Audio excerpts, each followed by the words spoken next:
বিনাশায় দুষ্কৃতা, দুষ্কৃতিকারীদের কি করেন? দমন করেন। দুষ্কৃতিকারী কারা? যারা সাধুদেরকে উৎপীড়ন করে, যেমন রাবণ, কংস, জরাসন্ধ, হিরণ্যকশিপু,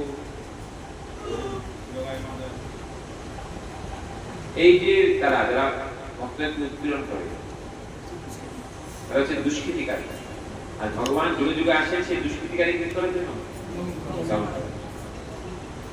আর 3 নম্বর হচ্ছে ধর্মকে রক্ষা করা। জগৎ যদি অধর্মে ছেয়ে যায় তাহলে কোন জগতের মানুষ সুখী হতে পারে না। ধর্ম মানে কি? ধর্ম আমরা ভাবি ধর্ম মানে কি? হিন্দু, মুসলমান, বুদ্ধ, খ্রিস্টান। ধর্ম মানে এগুলো নয়। ধর্ম হচ্ছে কি?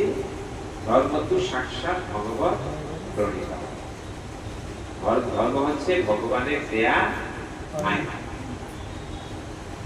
যেমন আমাদের দেশের সরকার আইন আছে না নেই? সেই আইন পালন করা হচ্ছে দেশের সুনাগরিক। আর আইন অমান্য করলে দণ্ডভোগ করতে হবে। দেশদ্রোহী দণ্ডভোগ করতে হবে। যদি আমরা ধর্ম করতে চাই, ধর্ম কি? ধর্ম তো সাক্ষাৎ ভগবত প্রণীত। ধর্ম হচ্ছে ভগবানের দেয়া আইন।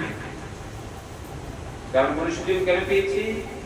ধর্ম আচরণ করার জন্য।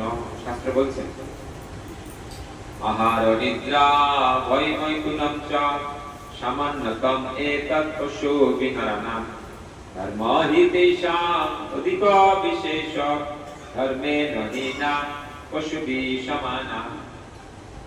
ধর্ম হি তেষাং অধিক বিশেষ। আমরা মনুষ্য জীবন পেয়েছি একটা অধিক কর্তব্য সম্পাদন করার জন্য। আর সেই অধিক কর্মটা কি? ধর্ম আচরণ করার জন্য। আর ধর্ম হচ্ছে ভগবানের দেয়া আইন। ভগবানের দেয়া আইন পালন করার জন্য। দেশের সরকারের আইন কোথায় আছে? দেশের সরকার আইন কোথায় থাকে? সংবিধান। আর ভগবানের দেয়া আইন কোথায় থাকে? ভগবত গীতা। গীতা হচ্ছে ভগবানের দেয়া আইন আমাদের জন্য। কি করব, কি করব না, কিরকম চিন্তা করব, কি চিন্তা করব না, এ টু জেড শিক্ষা কৃষ্ণ ভগবদ্গীতার মধ্যে আমাদেরকে দিয়ে দিয়েছে। আমরা এই জগতে কঠোর সংগ্রামের সাথে লড়াই করেছি। অর্জুন লড়াই করতে এসেছিল কোথায়? কুরুক্ষেত্রে। সে দেখলো বিশাল সৈন্য দল কৌরবদের পক্ষে, বড় বড় রথী মহারথীরা এসে যুদ্ধ করে। সেই যুদ্ধ প্রথমে অর্জুন করতে চায় না। ভাবছে আত্মীয় স্বজন সব মরে যাবে, মরে গেলে আমার কি লাভ হবে যুদ্ধ করে, তার যোগ্য। কিন্তু কৃষ্ণ তো তাকে যুদ্ধ করাবেই। কারণ কৃষ্ণের একটা প্ল্যান আছে। কৃষ্ণের প্ল্যান কি? যে আমি যুদ্ধের 3টা কাজ একসাথে করবো। আমার ভক্ত পাণ্ডবদের আমি রক্ষা করবো, আর কৌরবদের যারা দুষ্কৃতিকারী তাদেরকে আমি দমন করবো। আর তারা যে অধর্মকে প্রতিষ্ঠা করেছিল সে অধর্মকে নাশ করে ধর্মকে প্রতিষ্ঠা করবে। ধর্মের রাজা যুধিষ্ঠির মহারাজকে কি করেছেন? কৃষ্ণ তাকে কি করেছেন? ধর্মের রাজা বলে তাকে নিযুক্ত করেছে। এটা ভগবানের প্ল্যান। ভগবান সবসময় এই 3টা কাজ করার জন্য আসে। এখানে বলছেন শ্রীকৃষ্ণ চৈতন্য প্রভু জীবে দয়া করি সদস্য ধাম সমান। কৃষ্ণ যখন যুদ্ধ করে, কুরুক্ষেত্রে যুদ্ধ করা শেষ হয়ে গেল, যুদ্ধ করে তিনি কয়েকদিনের মধ্যে তিনি তার স্বধামে ফিরে গেলেন। গোলক বৃন্দাবনে ফিরে গিয়ে তিনি ভাবছেন যে আমি তো আর কৃষ্ণ চলে যাওয়ার পরেই কলিযুগ প্রবেশ করল, তারপর শেষ, কলি প্রবেশ করল। এখন কৃষ্ণ ওখানে কি চিন্তা করছেন, আমি তো এই গীতার জ্ঞান জীবকে দিয়েছি, তারা যেন গীতার জ্ঞান লাভ করে সেই শিক্ষার মাধ্যমে শিক্ষিত হয়ে তারা যেন আমার কাছে ফিরে আসে। ভগবান ওই প্ল্যান করে গীতার জ্ঞান অর্জুনকে কেন্দ্র করে দিয়েছে। কিন্তু কৃষ্ণ চলে যাওয়ার পরে কেউ আর গীতার জ্ঞানের প্রতি কোনো কি গীতার জ্ঞান আমরা কয়জন গীতার জ্ঞান লিখছি বলি, এখানে আমরা কয়জন গীতার জ্ঞান লিখছি? এখন কৃষ্ণ আবার চিন্তা করছেন যে এরা তো আমার কখনো বুঝতে পারেনি। কৃষ্ণ গীতা বলেছেন একদম লাস্ট ইনস্ট্রাকশন, সর্বধর্মান পরিত্যজ্য মামেকং শরণং ব্রজ অহং তাং সর্বপাপেভ্যো মোক্ষয়ামি মা শুচক। কৃষ্ণ বলছেন যে তুমি তথাকথিত সমস্ত রকমের ধর্ম পরিত্যাগ করতে আমার চরণে আত্ম সমর্পণ করো, তাহলে আমি তোমাকে সমস্ত পাপ থেকে মুক্ত করে দেব। এই বিষয়ে কোন রকমের সন্দেহ করবে না। কৃষ্ণকে দিলেন গ্যারান্টি দিয়ে বললেন, কিন্তু কৃষ্ণ চলে যাওয়ার পরে এই জগতের মানুষটা সেটা বুঝতে পারলো না। কৃষ্ণকে চিন্তা করলেন আমারই দোষ, আমি ভালো করে কি বুঝাতে পারি। তখন তিনি চিন্তা করলেন আমাকে আবার চিন্তা, এটা আমাদের কলিযুগ চলে এসছে, আমাদের দাপত্য নেই, আমাদের কলিযুগে আমাকে প্রয়োগ করতে হবে, আমাকে কলিযুগের যে অবতার শ্রী চৈতন্য মহাপ্রভু সেই রূপে আমাকে কি সেই রূপে আমাকে অবতীর্ণ হবে। ঠিক আছে, সবাইকে দেখেন কিছু হবে না, বলবে না, ওই অফ করেছিস আমাকে। তো কি বলছিলাম আমি?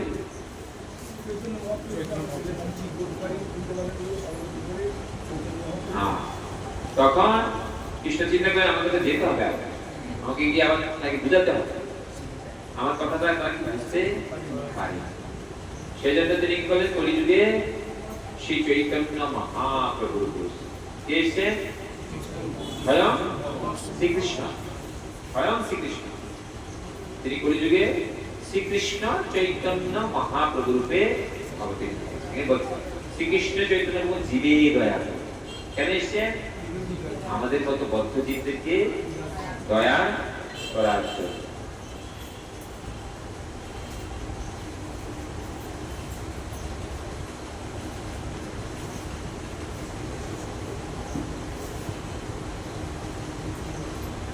বদ্ধ জীবকে কি করার জন্য? দয়া করার জন্য।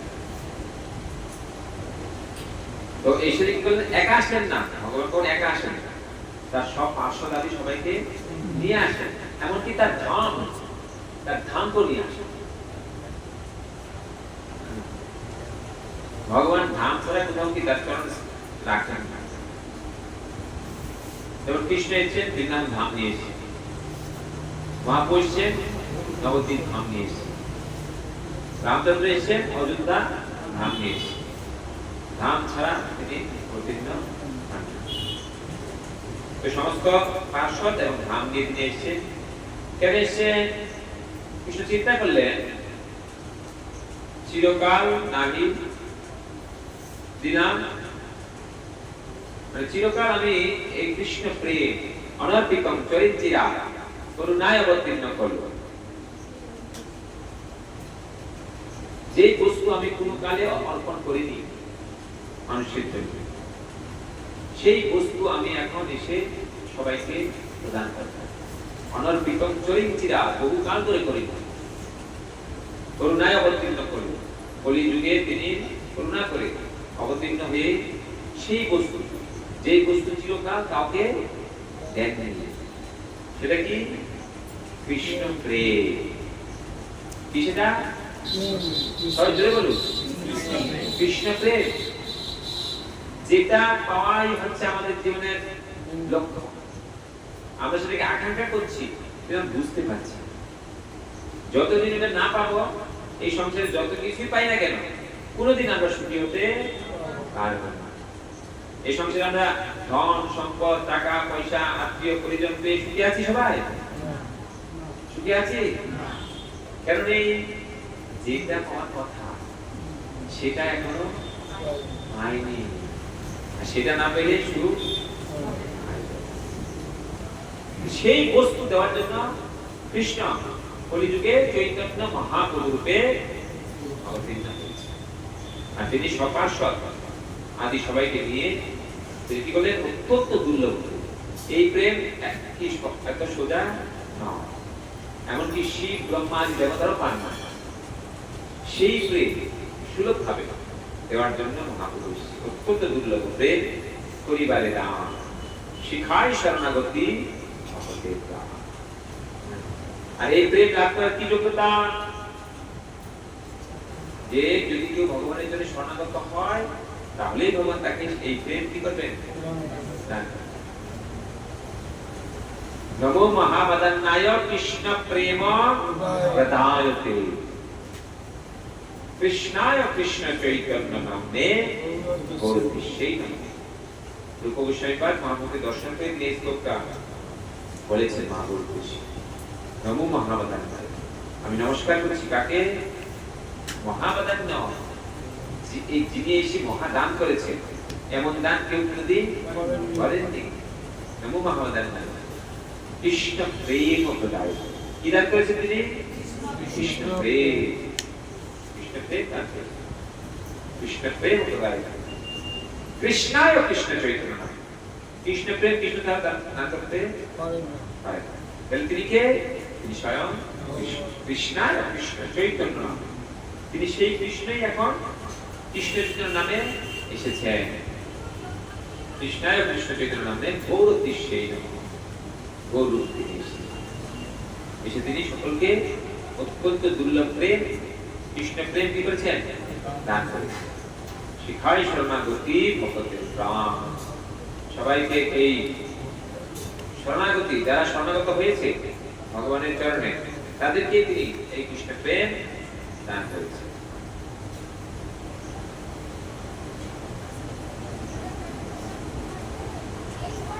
এই যে শরণাগতির কথা বলছেন, শরণাগতির ৬টি দিক আছে। আমরা কিভাবে শরণাগত হব? আমি যে শরণাগত তার লক্ষণ কি হবে সেগুলো বলছি। সেটা ৬টা দিক। প্রথম হচ্ছে দৈন্য। যে শরণাগত হবে ভগবানের, তার ভাবটা কেমন থাকবে? দৈন্য ভাব, বিনম্র ভাব। তার মধ্যে কোনো অহংকার থাকবে না। আমাদের মধ্যে অহংকার আছে না নেই? আছে। তাহলে আমরা কিন্তু শরণাগত হতে পারবো? অহংকার থাকলে তাহলে অহংকার কি করতে হবে? অহংকার ত্যাগ করতে হবে। আর অহংকার কোন ত্যাগ হবে? যখন আমরা দৈন্য হব, বিনম্র হব। আমরা সকলেই ভাবি কি আমার থেকে বড় আর কেউ নেই, আমার থেকে জ্ঞানী আর কেউ নেই, আমার থেকে চালাক আর কেউ নেই। কারণ আমি মানুষকে ভালো ঠকাতে পারি। আমি মানুষকে ভালো কি এই সংসারে এখন যে বেশি ঠকাতে পারে তাকে বলা হয় কি? লোকটা খুব চালাক লোক। বলে না মানুষ খুব চালাক। কেন? মানুষকে ভালো করে কি?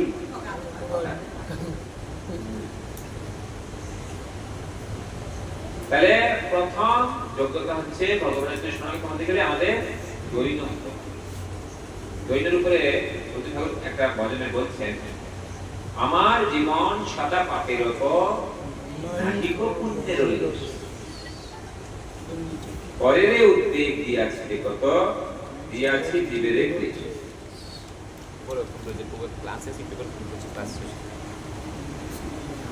পরেরে উদ্বেগ দিয়াছি কত, দিয়াছি জীবের ক্লেশ।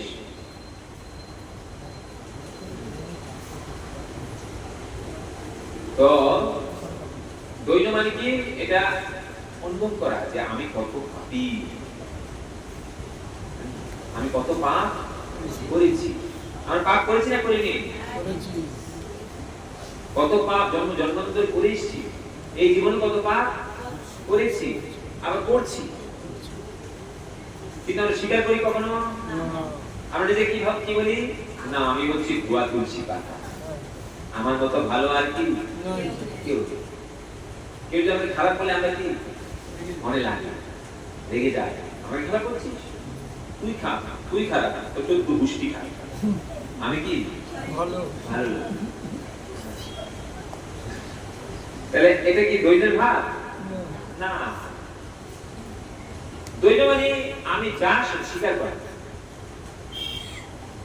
যে আমি আমি কত পাপ করেছি, আমি পাপী।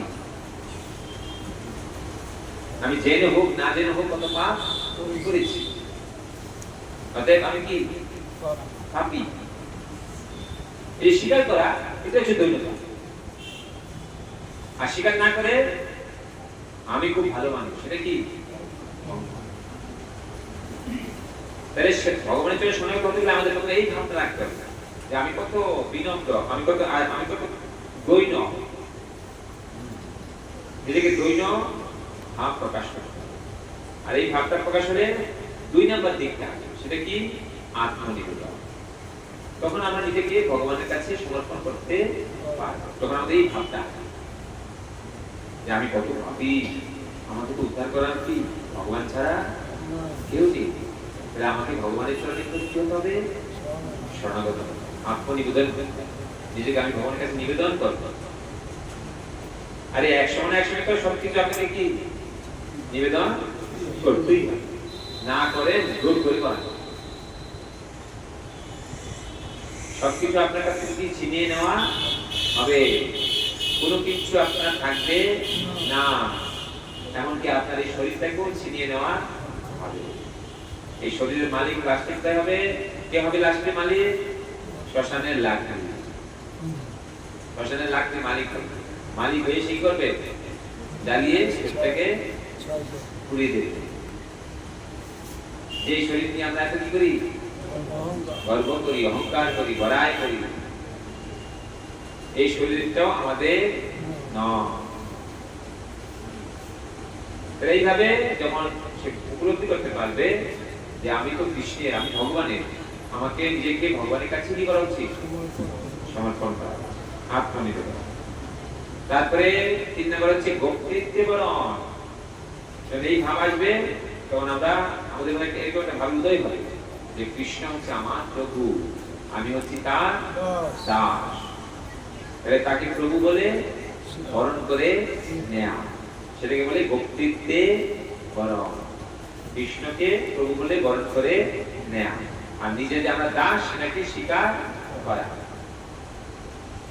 4 নম্বর ভক্তির অনুকূল মাত্র কার্যের শিক্ষা। এরকম ভাব হবে তখন সে ভক্তির পক্ষে যে বিষয়গুলো, সেই বিষয়গুলো সে তার জীবনে কি গ্রহণ করবে। আর কি করবে? ভক্তির প্রতিকূল ভাব। আচ্ছা, মাঝখানে পাতলো না, অবশ্য রক্ষিবে কৃষ্ণ বিশ্বাস। 4 নম্বর হবে অবশ্য রক্ষিবে কৃষ্ণ বিশ্বাস। যখন এই দৈন্য হবে, আত্মনিবেদন করবে, কৃষ্ণকে প্রভু বলে বরণ করবে, তো তাদের বিশ্বাস আসবে যে কৃষ্ণ আমাকে সর্বাবস্থায় রক্ষা করবে। এই সংসারে এমন কেউ আছে কি আমাদের রক্ষা করতে পারবে? আছে কি? কতজন এলো আর কতজন কি গেল? আমাদেরকে রক্ষা করার কেউ নেই, একমাত্র ভগবান কৃষ্ণ ছাড়া। তাহলে এই যে বিশ্বাসটা পোষণ করা, এটাকে বলে অবশ্য রক্ষিবে কৃষ্ণ বিশ্বাস পালন। যেমন বিশ্বাস ছিল কার? প্রহ্লাদ। প্রহ্লাদ 5 বছরের বালক, তার পিতা, নিজের পিতা তাকে মারার জন্য কত কিছু করলো, কিন্তু প্রহ্লাদ কোনো ভয় করেনি। কেন করেনি? আর বিশ্বাস ছিল যে আমি কৃষ্ণের ভক্ত, আমি কৃষ্ণের জন্য সবকিছু করি, তো কৃষ্ণ আমাকে কি করবে? বিশ্বাস যে করেছিল, কৃষ্ণ তাকে রক্ষা করেছিল না করেনি? কিভাবে রক্ষা করেছে? আগুনের মধ্যে তাকে ফেলে দিয়েছে, করিনি? বিষাক্ত সাপের মুখে ফেলে দিয়েছে, কিচ্ছু হয়নি। পা থেকে কি নিচে ফেলে দিয়েছে, কিচ্ছু হয়নি। ধারালো অস্ত্র দিয়ে তাকে কি প্রহার করেছে, কিচ্ছু হয়নি। সমুদ্রের মাঝখানে জলে কি ফেলে দিয়ে পাথর দিয়ে কি পাথরের তাকে চাপা দিয়ে দিয়েছে, তারপরে তার কিছু কেন? রাখে হরি মারে কে? মারে হরি।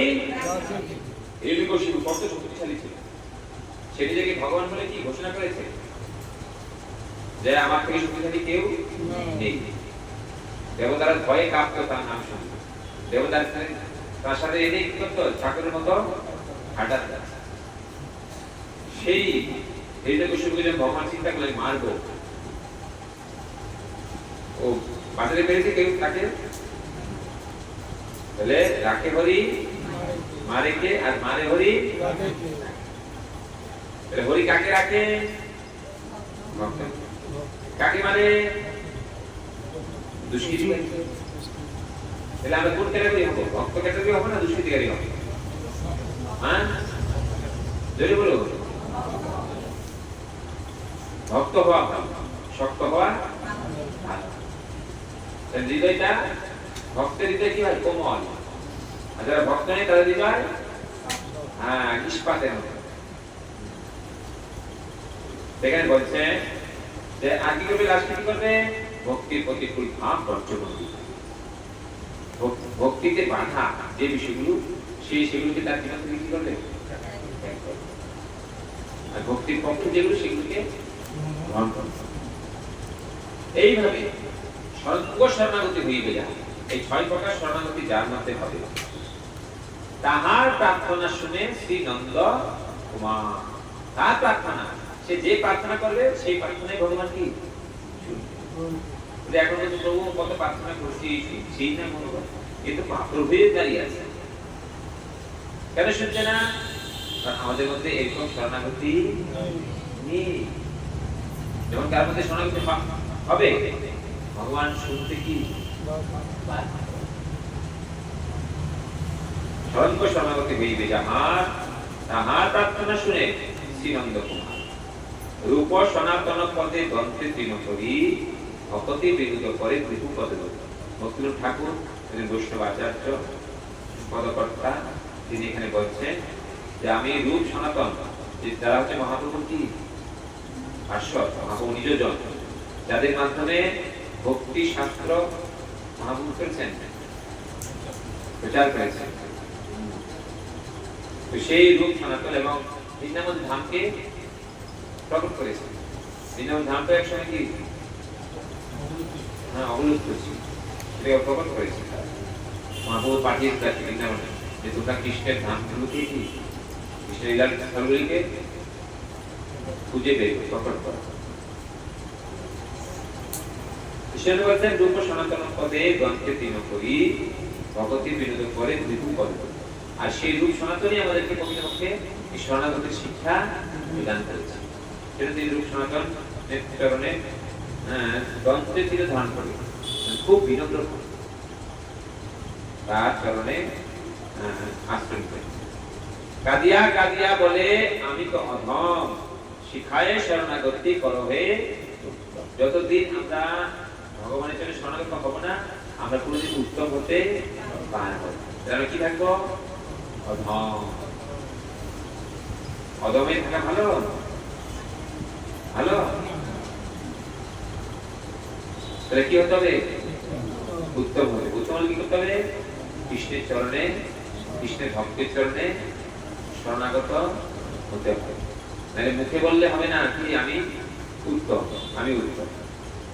উত্তম হতে গেলে ভগবানের ভক্তের চরণে শরণাগত হয়ে তার নির্দেশ অনুসারে আমাদের ভগবত ভক্তির যাজন করতে হবে, তাই আমরা উত্তম হতে পারি। মুখে উত্তম বললে আমরা কি উত্তম হব না। উত্তম হতে গেলে আমাদের সেরকম কর্ম করতে হবে।